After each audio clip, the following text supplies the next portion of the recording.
Welcome to crime analysis. కోల్కతాలో junior doctor rape కేసులో వచ్చిన పోస్ట్ మార్టం రిపోర్ట్ దర్యాప్తు చేస్తున్న ఏజెన్సీకి చాలా విసురుతుంది. ఎందుకంటే ఆమె శరీరం 150 మిల్లీగ్రాముల స్పెర్మ్ దొరకడంతో అది ఒక్కరు కాదు గ్యాంగ్ రేప్ అంటూ ఆమె తల్లి ఫిర్యాదు ఇచ్చారు. దాంతో ఎంతమంది రేప్ చేశారనే విషయంపై ఇప్పుడు దర్యాప్తు చేసిన సిబిఐ అధికారులు కోల్కతాలో నిందితుల కోసం జల్లెడ పడుతున్నారు. అసలు అత్యాచారం జరిగిన తర్వాత స్పెర్మ్ ఏ విధంగా కౌంట్ చేస్తారనే విషయంపై మనతో మాట్లాడడానికి ఉస్మానియా యూనివర్సిటీ ఫోరెన్సిక్స్ లో పనిచేసి రిటైర్ అయిన ప్రొఫెసర్ డాక్టర్ నారాయణ రెడ్డి గారు ప్రస్తుతం అంటున్నారు. ఆయన అడిగి ఈ కేసు గురించి అసలు యాక్చువల్ గా ప్రొసీజర్ ఏం చెప్తున్న విషయాన్ని ఆయన అడిగి తెలుసుకుందాం. సార్ నమస్తే అండి. నమస్తే అండి. సాధారణంగా మీరు ఉస్మానియా యూనివర్సిటీ ఫోరెన్సిక్ లో పనిచేస్తున్నప్పుడు చాలా రేప్ కేసులు చూశారు, ముఖ్యంగా ప్రత్యూష లాంటి కేసులు కూడా చాలా చూశారు. అయితే ఒక బాధితురాలిని మనం స్పెర్మ్ కౌంట్ చేసేటప్పుడు ఏ విధంగా కౌంట్ చేస్తారు, ఎలా దాన్ని ఆ టిష్యూని తీసుపెడతారండి?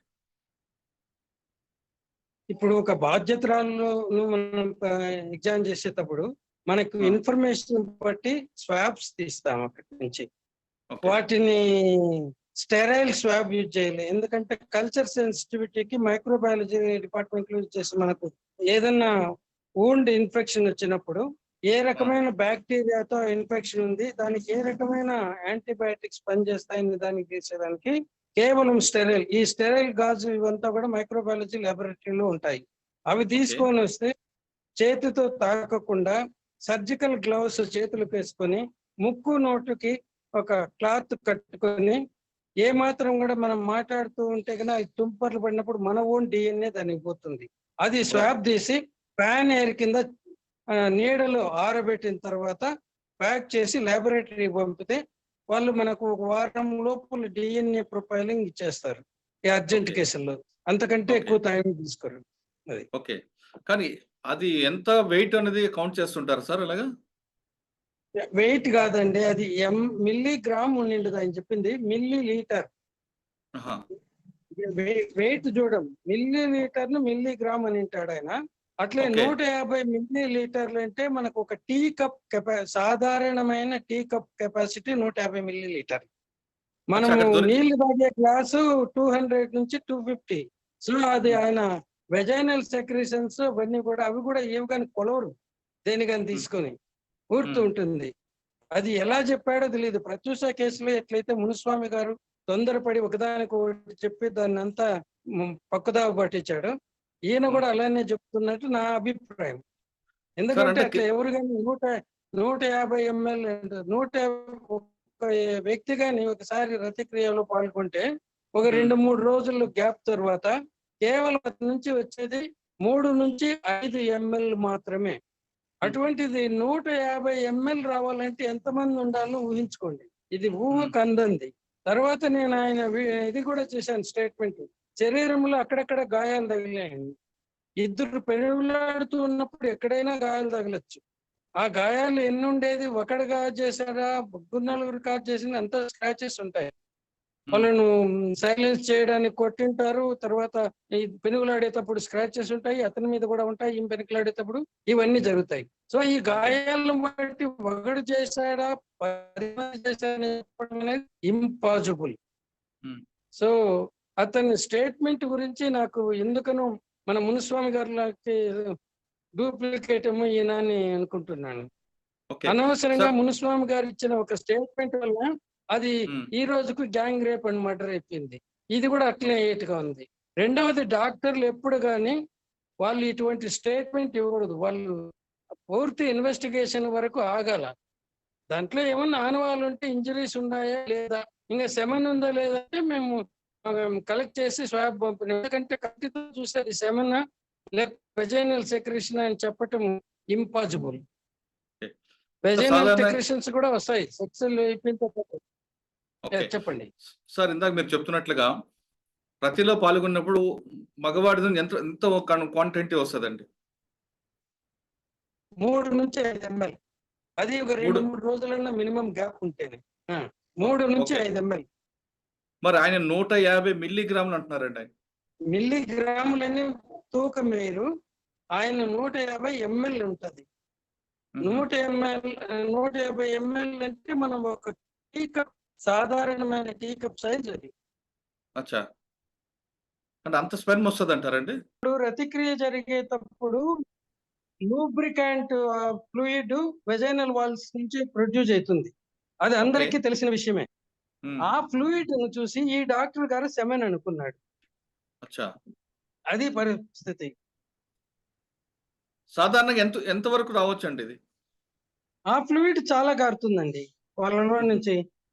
వాళ్ళు ఎంత ఉద్రేకానికి లోనయ్యి అంటే సాటిస్ఫాక్షన్‌కి అయితారో అంత ఎక్కువగా ప్రొడ్యూస్ అయితుంది. అచ్చా! అది కౌంట్ దాన్ని సెమెన్‌ను డిఫరెన్షియేట్ చేయలేము.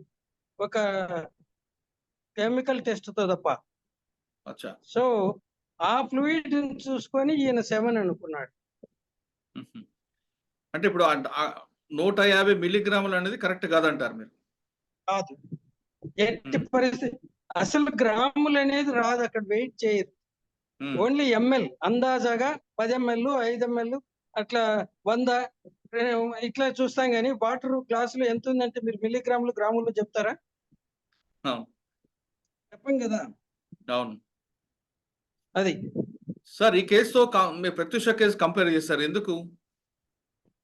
ఎందుకంటే ప్రత్యూష కేసులో గూడా మునుస్వామి గారు ఇటువంటి ఇదే చేశాడు. చాలా సెమనొచ్చింది ఒకరికంటే ఎక్కువ అనేసి. దాంట్లో ఆయన జెప్పింది పట్టుకొని ఎవరికి వాళ్ళు కథలమ్మినారు. అప్పుడున్నటువంటి కమిషనర్ ఆఫ్ హైదరాబాదు ఆయన తొందరపడి ఇది రేప్ అండ్ మర్డర్ అన్నాడు. ఆయన్ని కరెక్ట్ చేయడానికి డైరెక్టర్ జనరల్ ఆఫ్ పోలీస్ అప్పుడున్న రాములు కాదు, కాదు ఇది ఓన్లీ సూసైడ్ అన్నాడు. ఇలా ఒకదానికొకటి పోతే చాలా అయిపోయి ఇప్పటికి కూడా అది అది గ్యాంగ్ రేప్ అండ్ మర్డర్ కిందనే డెడ్ బాడీని తీసుకొని హాస్పిటల్‌కి తెచ్చినారనుకున్నారు. హాస్పిటల్‌లో ఎవరైనా డెడ్ బాడీకి 15 గంటల 45 నిమిషాలు ట్రీట్మెంట్ ఇస్తారా? తర్వాత ఆమె తల్లి ఆ అమ్మాయి ఆసుపత్రిలో చేరిన తర్వాత సుమారు 2 గంటల తర్వాత హాస్పిటల్‌కొచ్చింది. ఆమెకు ఇన్ఫర్మేషన్ తెలిసి వచ్చేప్పటికి. అప్పుడు 7 మంది డాక్టర్లు ఆమెను పరీక్ష చేస్తా ఉంటే వాళ్ళలో ఒకరు హౌ ఆర్ యూ అని అడిగితే ఆ అమ్మాయి ఓకే సార్ అనింది. ఇది కూడా అన్ని పేపర్‌లోన ఫిబ్రవరి 14, 2002 మార్చి 14, 2002లో వచ్చింది. అదంతా చూసిన తల్లి కూడా ఇప్పుడెందుకో తన కారణాలకు గొంతు పిసికి చంపి హాస్పిటల్‌కి తెచ్చినారంటున్నారు. సో, ఇలా మనం ఒకటి గాని అసత్యాన్ని చెప్పితే అది తిరిగి, తిరిగి, తిరిగి, తిరిగి పోయి మన దగ్గరికొచ్చి మనం సృష్టించిన అబద్ధాన్ని నిజమని నమ్మే స్థితికొస్తాం. ఇది చాలా ప్రమాదం. అందువల్లనే డాక్టర్లు గాని, ఇంకొకరు గాని దీంట్లో ఎటువంటి స్టేట్మెంట్స్ ఇవ్వకూడదు తొందరపడి. ఓన్లీ ఇన్వెస్టిగేటింగ్ ఆఫీసరే. ఆయన పైనుండే సుపీరియర్ ఆఫీసర్స్ కూడా నోరు మూసుకొనుండాలి. అదిగో మా వాడు ఇన్వెస్టిగేషన్ చేస్తున్నాడు. అది తెలిసిన తర్వాతనే మాట్లాడతాం. పూర్తి ఇన్వెస్టిగేషన్ అయ్యేంత వరకు మేము మాట్లాడమని చెప్పాల. కానీ ఓకే. అందరికి ఏంటంటే మీడియాలో బొమ్మలు చూసుకోవడంలో సరదా ఉంది. దాంతో ఒకదానికొకటి చెప్పి పూర్తి సమాచారం తెలుసుకోకుండా మీడియా కథనాలతో మొత్తం కేసునే తప్పుదారి పట్టిస్తున్నాం. ఓకే. సార్ ఇప్పుడు కోల్‌కత్తాలో జరిగిన కేసులో తల్లి చెప్తున్నట్టుగా గ్యాంగ్ రేప్ జరుగుంటే అక్కడ ఎంత స్పెర్మ్ ఉండాలండి? మనం అది చెప్పలేమండి. హ్మ్. It is impossible. అంటే చెప్తున్నాను గదా! ఒక్కడి దగ్గర నుంచి 3 మిల్లీ లీటర్ల నుంచి 5 మిల్లీ లీటర్ల వరకు వస్తుంది. మిల్లీ లీటర్ అంటే ఒక క్యూబిక్ సెంటీమీటర్. అట్లా ఓకే. దాంట్లో ఎంతుంటదని బట్టి అట్లా లెక్క చేసుకోవాల. అందరిలోనూ ఒకే రకంగా రాదు గదా! ఒకడు అవును. వారం తర్వాత చేసినాడనుకోండి వానిలో 5 ఎంఎల్ రావచ్చు. 3 రోజుల కిందట సెక్స్‌లో పాల్గొన్న వాడికి 3 ఎంఎల్ రావచ్చు. లేకపోతే కొంతమందికి రోజు మాస్టర్బేషన్ చేసుకునేవాళ్ళుంటారు. వాళ్ళకి హ్మ్. 1, 2 ఎంఎల్ఏ వస్తుంది. సో, హుహు. ఇదంతా వాళ్ళ గ్యాప్ బట్టి ఉంటుంది.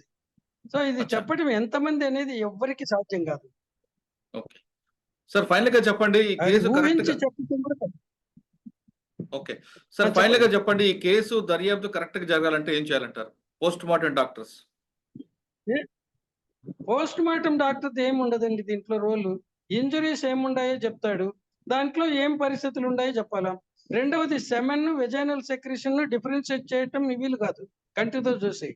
ఎందుకంటే ప్రతి వ్యక్తిలోన ఆమెలో సెక్స్‌లో పాల్గొన్నప్పుడు కొద్దిసేపు అయిన తర్వాత అక్కడ అది లూజ్ కావడానికి లూబ్రికెంట్ ఫ్లూయిడ్‌గా ఆమె లోపలి గోడల నుంచి ఈ వెజైనల్ ఫ్లూయిడ్ సెక్రెట్ అయితుంది. దాని కలరు, సెమెన్ కలరు ఒకటిగానే ఉంటుంది. దాన్ని ఎవరు ఓకే. డిఫరెన్షియేట్ చేయలేరు కంటితో చూసి. సో, ఈ డాక్టర్ గారు ఏదైతే మాట్లాడాడో నా అభిప్రాయం ప్రకారము 100కు 100% అది వెజైనల్ సెక్రీషన్సే, సెమెన్ కాదు. ఓహ్!